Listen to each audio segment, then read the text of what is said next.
Watching KTN Prime. Now, as we move on, the County Government of Nairobi has promised to support traders and residents who lost their property in the dawn fire at the popular Gikomba Market. Those who witnessed the fire incident have characterized it as the worst in Gikomba Market yet. KTN's Ian Wafula tells us more. By the time it was dawn, the billowing smoke had sent a message to all corners of the capital. Hundreds of photos captured the morning signal that all was not well. Gikomba was burning once again. But it was only by following the smoke to its source that one would know the intensity of the destruction. The faces of the residents and business operators told the stories of loss, hopelessness, and a bleak future. Witnesses say the fire began at around 3 a.m. at one of the stalls before it spread to the rest of this section of the market. Niliona sio kama moto wa kawaida vile, kwa sababu ilikuwa inaruka kutoka mahali fulani mpaka mahali pengine haraka haraka zaidi. Niliogopa sana juu nilijua sasa tumeisha kabisa. Mali yote yetu iko huku, hakuna kitu imebaki. Marafiki wangu walinipigia nikasema sasa venye nilikuja sikuweza kuokoa kitu. Tumechomekoa kabisa kabisa.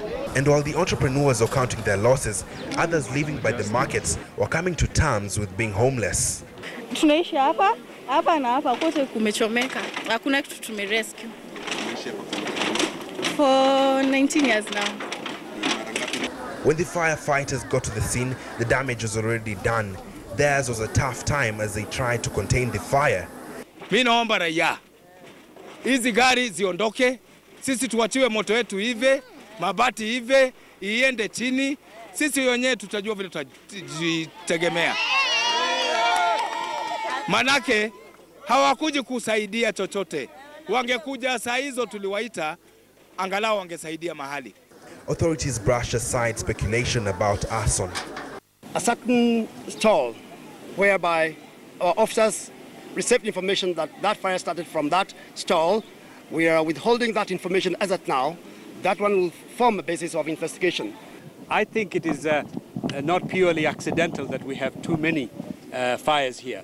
Yes. There are people responsible for them, and we must find out who they are and bring them to book. Deputy President William Ruto and Governor Dr. Evans Kidero toured the market and promised government support for traders and residents who lost their property.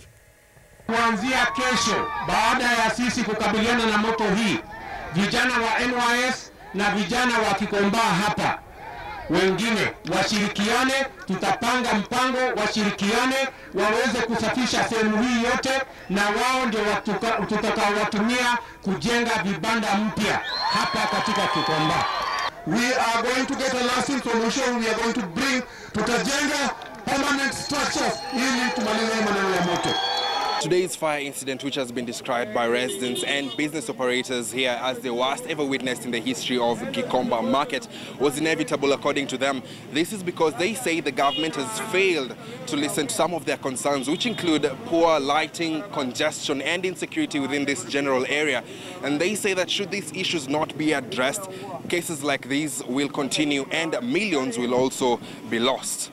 Ian Wafula, KTN, Nairobi.